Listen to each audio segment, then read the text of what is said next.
अभी मैं निवेदन करूंगी अंतिम बहन से, या आप भी 2 शब्द हम सबके बीच में रखेंगे। अंतिम बहन जी। ओम शांति।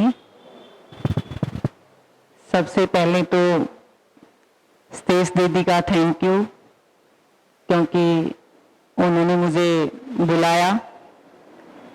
और सबसे बड़ी बात ये है कि आज का जो स्लोगन है, खुशहाल महिला खुशहाल परिवार, और हम सब उस रूहानी बाबा की संतान हैं। मैं जब अनमैरिड थी तो मैं भी मुरली सुनने जाती थी, और मेरे मामा जी, मेरी मामी जी, हम सब मुरली सुनने जाते थे। तो मैंने एक चीज वहां से सीखी, मैं आप लोगों के साथ आज साझा करना चाहती हूँ कि जो ओम शांति सेंटर में जाकर के जो शांति की अनुभूति होती थी, हम जब जिस हॉल में मुरली सुनते थे, हमें जिस हॉल में मुरली सुनाती थी दीदी, उस हॉल में एक सुई गिरने की भी आवाज आती थी। इतनी शांति वहां पे होती थी। कोई भी एक इंसान जब तक मुरली चलती थी, जब तक वहां से हिलता नहीं था, कोई बहन और कोई भाई वहां से हिलते नहीं थे। तो यही है ब्रह्म कुमारी सेंटर की सबसे बड़ी चीज। और जो भोग बनता था बाबा का, हर बृहस्पतिवार भोग बनता था, तो हम सब बहनें मिलके बनाती थी, दीदियां सब बनके मिलके बनाती थी। और उस भोग का जो टेस्ट होता है ना जी, दुनिया के हर होटल को फेल करता था। तो हम तो बृहस्पतिवार वाले दिन भी बहुत जल्दी जाते थे। शौक होता था कि हम जाएंगे और भोग जो बाबा का बनेगा उसमें हम अपना योगदान देंगे। तो बड़ी खुशी होती थी। और आज महिला दिवस के रूप में आज दीदी ने ये प्रोग्राम रखा हुआ है, तो सबसे पहले तो आप सभी को महिला दिवस की हार्दिक शुभकामनाएं और बधाई देते हैं। और दीदी ने इतना अच्छा स्लोगन रखा है, खुशहाल महिला खुशहाल परिवार। और जब खुशहाल खुद हम होते हैं, खुश होते हैं, तो हम आप सभी बहनें, सभी माताएं नोटिस करते हैं कि जिस दिन हम घर में खुश होते हैं, उस दिन हमारा मन करता है कि हम घर में ये चीज भी एक्स्ट्रा कर दें, ये चीज भी एक्स्ट्रा कर दें। और जिस दिन हम परेशान होते हैं, उस दिन हमें लगता है कि सब कुछ छोड़ छाड़ के अपना आराम से बैठो। हम सबके साथ होता है ऐसा। बट बात ये है, दीदी ने अभी जितनी सारी चीजें बताई, वो हमें अपने जीवन में उतारने की जरूरत है। क्योंकि आज हम मॉडर्न भी बहुत हो गए हैं। हम अपने बच्चों को हायर एजुकेशन भी देते हैं, हम अपने बच्चों को अच्छा जीवन भी देते हैं, अच्छा लाइफस्टाइल भी देते हैं, बट उन्हीं चीजों के साथ साथ हम अच्छे संस्कार नहीं दे पाते। बिल्कुल दीदी ने सही कहा है। पहले शादी होकर के महिलाएं आती थी, बेटियां आती थी, बहनें आती थी, मैं भी उनमें से एक हूं। क्योंकि मेरा तो शादी करने का कोई इरादा ही नहीं था। मैं मुरली सुनने जाती थी, मेरा तो ब्रह्म कुमारी बनने का इरादा था। लेकिन मेरे पापा के यहाँ मैं इकलौती संतान थी, तो मेरे पापा ने सोचा अगर मैं बेटी को ब्रह्म कुमारी बना दूंगा तो समाज के सब लोग ये कहेंगे कि इसने तो शादी करने की बजाय इसको ब्रह्म कुमारी बना दी। तो इस चक्कर में मेरे पापा ने कहा, बेटा ब्रह्म कुमारी तो नहीं बनना, बट ज्ञान हमेशा के लिए रखना अपने पास। ये शादी तो करनी पड़ेगी। बट देखो शिव बाबा की कृपा कि मुझे परिवार भी यही मिला। हमारे जो फादर इन लॉ थे, हमारे घर में सेंटर चलता था, हमारे घर में मुरलियां सुनती थी महिलाएं बहनें। लेकिन मेरी सास को कहीं ना कहीं डर था कि क्योंकि पिताजी तो पूरे शिव बाबा के ज्ञान में लगे हुए थे कि ये बेटी पहले से ही इसके अंदर तो ये भाव है, और पूरी अगर इसके अंदर उतर गई तो गृहस्थी जीवन नहीं चलेगा। लेकिन मैं ये कहती हूँ गृहस्थी जीवन भी जरूरी है, बट उसके साथ साथ अपने आप को पहचानना कि हम कौन हैं, हम कहां से आए हैं, हमें जाना कहां है और हमें कर्म क्या करना है।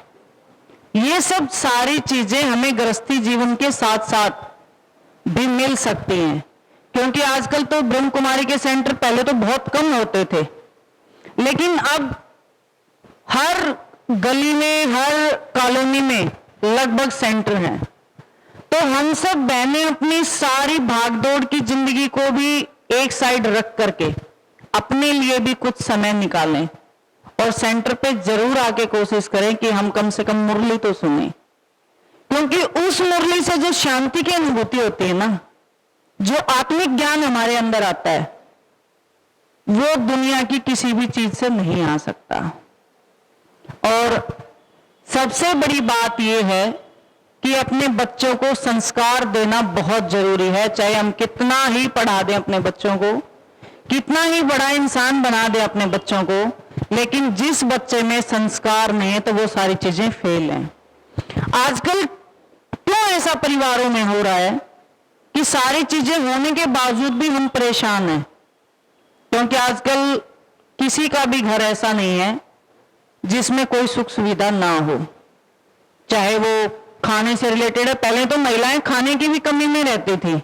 हम अपनी मदर इन लॉ से सुनते हैं, अपनी मम्मियों से भी सुनते थे कि पहले जो बुजुर्ग महिलाएं होती थी वो तो इतना खाने पीने में भी थोड़ा कंजूसी करती थी।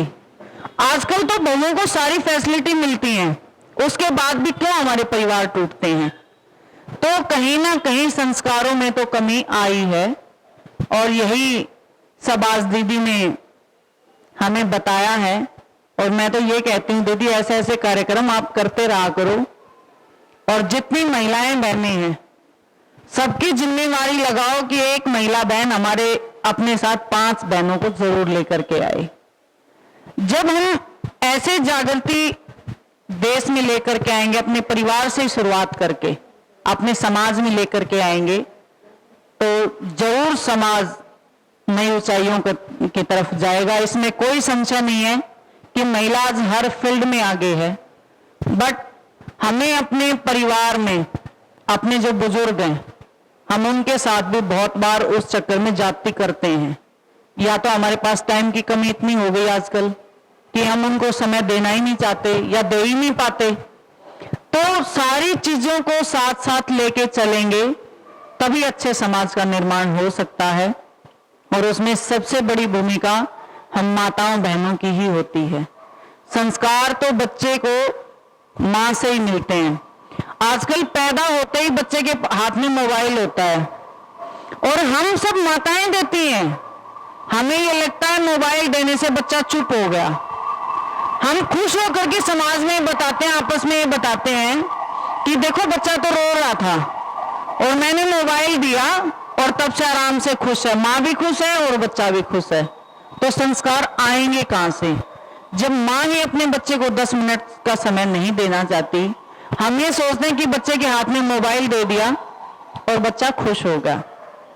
आज हर घर में 6-7 के बच्चे के पास मोबाइल फोन होता है, और माँ अपनी व्यस्तता में ये नहीं देख पाती कि मेरा बच्चा उस मोबाइल पे क्या यूज कर रहा है, क्या ऐप खोल रहा है, क्या उसका इंटरनेट का यूज कर रहा है। तो ये सब चीजें तो देखो, भाई लोग तो बाहर कमाने के लिए होते हैं, उनके पास बहुत सारी जिम्मेवारियां होती हैं, लेकिन अपने बच्चे को संस्कार तो माँ से ही मिलेंगे। बिल्कुल बिल्कुल सही बात है ये। और आप लोग तो वो शक्ति है, मातृ शक्ति, कि जो एक अच्छा परिवार, अच्छा समाज और अच्छा देश चला सकते हैं। तो देश को नई उन्नति की तरफ लेके जाने में हमारा बहुत बड़ा योगदान है, और हमें उस योगदान को समझना चाहिए।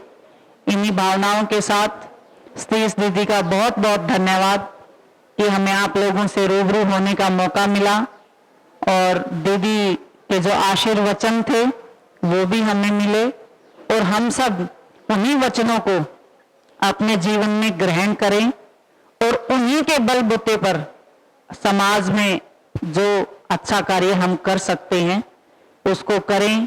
अपने समाज को एक साथ लेकर के चलें, अपनी बहनों को साथ लेकर के चलें, और एक नए समाज का निर्माण करने में हमारी अच्छी भूमिका हो। ऐसी उम्मीद आज जो दीदी ने आशीर्वचन दिए हैं तो आप सबसे भी करते हैं, और हम सब भी अपने जीवन में इन अच्छे विचारों को लेकर के आएंगे। और आपका बहुत बहुत धन्यवाद सतीश दीदी, और आप लोग इतना मान सम्मान देते हैं उसके लिए भी आपका हृदय की गहराइयों से धन्यवाद करते हैं। और आप लोगों का प्यार और आशीर्वाद मिला उसके लिए आप सभी के चरणों में सिर झुकाकर ओम शांति।